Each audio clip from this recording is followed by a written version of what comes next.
안녕하세요. 밝은누리 모임의 이창영입니다. 오늘은 지난번에 이어서 빛의 양자론적인 본질에 대해서 한번 얘기해 보려고 합니다. 여기 보면은 이제 검은 물체가 내는 빛, 양자 물리학의 시대를 열다 이렇게 이제 써놨는데 바로 그겁니다. 뭐냐 하면은 이 흑체 복사라는 현상이 있는데 흑체 복사가 바로 검은 물체가 내는 빛을 흑체 복사라고 합니다. 그래서 그 흑체 복사 현상이 양자 물리학의 시대를 열었다. 뭐 이런 얘기입니다.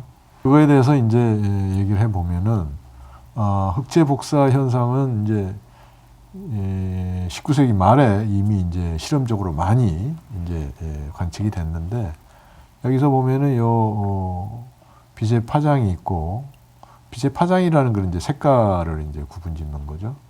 그 다음에 이제 온도가 있는데, 예를 들면 이게 어떤 물체가 6000도에서는 이렇게 이제 거의 흰색 같이 이렇게 있죠.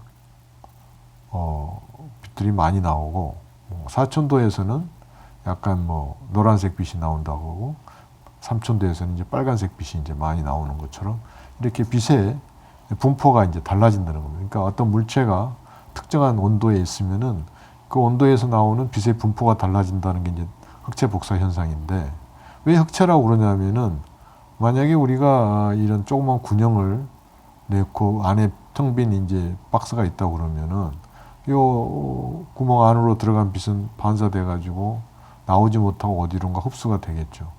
근데 이제 이 벽면의 온도가 이제 T라고 그러면은 그 온도 T에서 발산되는 이런 흑체 복사 현상으로 인해 가지고 이 안에 이제 가득 들어있는 빛들이 이제 밖으로 이제 술술 빠져나올 텐데, 그렇게 나오는 이제 빛들을 우리가 흑체 복사다 이렇게 얘기를 해서 이제 이 점은 이제 검게 보일 테니까 흑체 복사라고 그러는 겁니다. 근데 이제 간단히 얘기하면은 물체가 진공 중에서 내는 빛의 스펙트럼이 흑체 복사라고 생각하시면 되겠습니다. 그래서 이제 이런 게 이제 19세기 말까지 이런 데이터들이 막 쌓였는데 물리학적으로 설명이 되질 않았어요.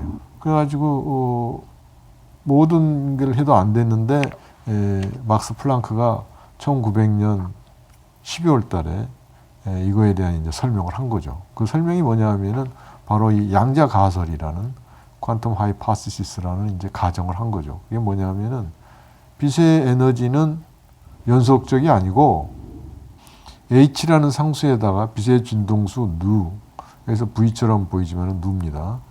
누를 곱한 거에 정수배로 주어지더라. 1배, 2배, 3배, 4배 이렇게 정수배로 주어지더라는 겁니다.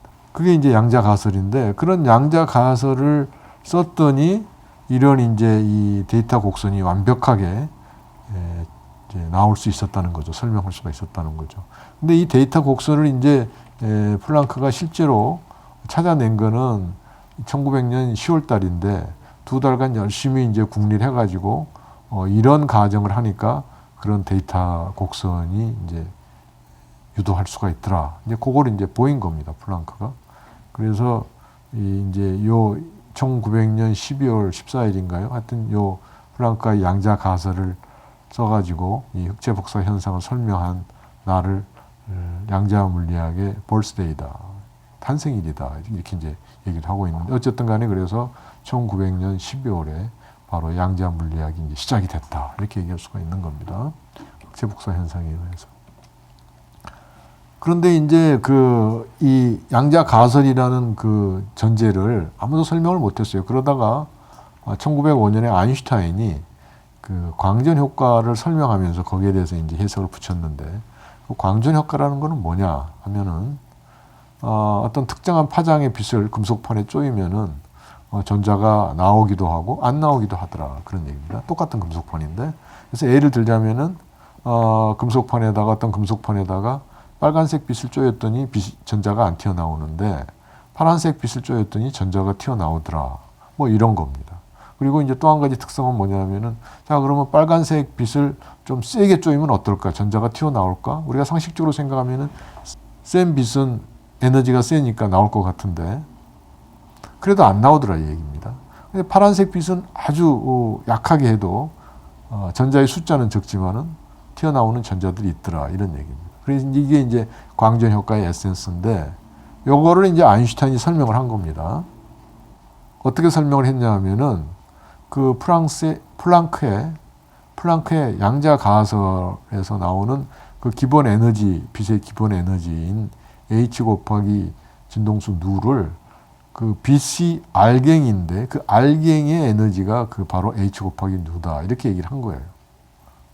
이렇게 얘기를 해가지고 그 광전 효과에 의해서 나오는 전자들의 운동 에너지가 이런 식으로 주어진다는 거죠. 그러니까 H 곱하기 누 빼기 파이는 뭐냐면은 이제 전자를 금속에 붙잡고 있는 이제 그 붙잡고 있는 에너지인데 그걸 일함수라고 그러는데 그 일함수를 뺀 것만큼 전자가 이제 에너지를 갖고 튀어나올 것이다. 이렇게 이제 얘기를 한 거죠.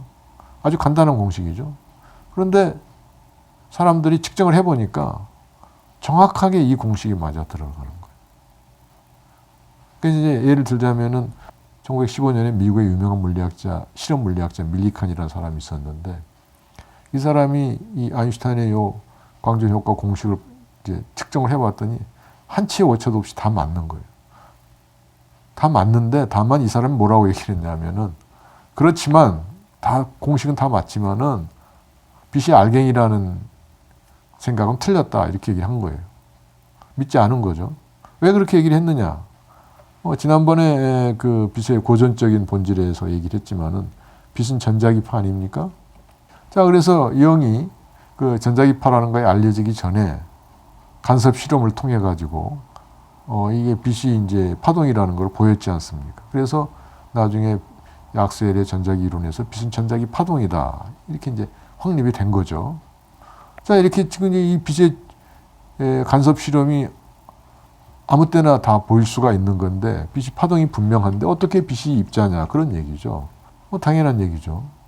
빛이 입자하고 파동은 너무나 다르니까 어떻게 다르냐 하면은 예를 들자면은 빛이 파동일 경우는 이렇게 이제 마루도 있고 골도 있고 마루도 있고 골도 있고 이런데 서로 간섭해 가지고 만약에 이게 알갱일 경우에는 이쪽으로 통과하는 알갱, 이쪽으로 통과하는 알갱 각각 이렇게 분포하고 이렇게 분포해서 간섭이 안 일어나죠.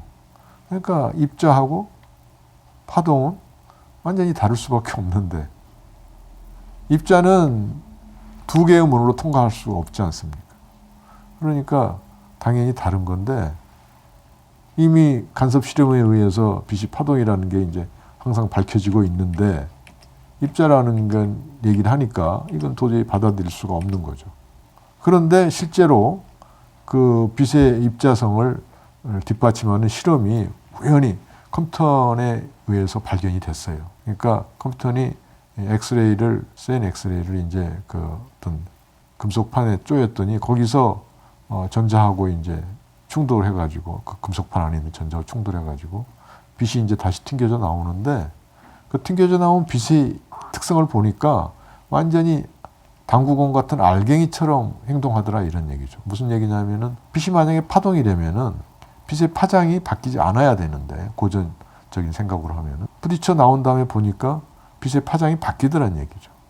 이거는 빛을 당구공 같은 알갱이로 봐가지고 분석을 하는 결과하고 완전히 일치를 합니다. 그러니까 이 컴퓨터 내 실험에 의해서 우리는 빛이 알갱이라는 것을 인정 안 할래야 안 할 수가 없게 된 거죠. 그러니까 이 결과에 의해서 우리가 뭐를 얘기할 수가 있냐면은 빛은 파동이자 입자다, 알갱이다 이렇게 얘기를 할 수 있게 된 거예요. 참으로 고전적인 생각으로는 서로 이율배반적인 얘기를 동시에 하게 된 거죠. 그렇게 된 겁니다. 그래서 컴퓨터는 이 1923년에 우연한 실험을 통한 발견으로 인해 가지고 1927년인가요? 그때 노벨상을 받았습니다. 자, 이제 이렇게 해서 이제 벌어졌는데 그래서 1923년을 지나고 난 다음부터는 빛은 파동이다, 입자다 이렇게 이제 얘기가 되는 겁니다. 그런데 이게 이제 왜 양자 물리학하고 연관이 되느냐 하면은 바로 1924년에 프랑스 물리학자 드브로이가 이 빛의 입자성과 파동성을 이제 뻔따가지고 뭐라고 얘기를 했냐면은 빛뿐만 아니라 모든 물질들이 파동성과 입자성을 가진다. 이렇게 이제 주장을 한 거예요. 그게 바로 이제 물질을 이제 매터라고 그러니까 매터 웨이브 하이파시시스라고 그래가지고 물질파 가설이라고 부르는 거죠. 이게 이제 드브로의 박사학위 논문입니다.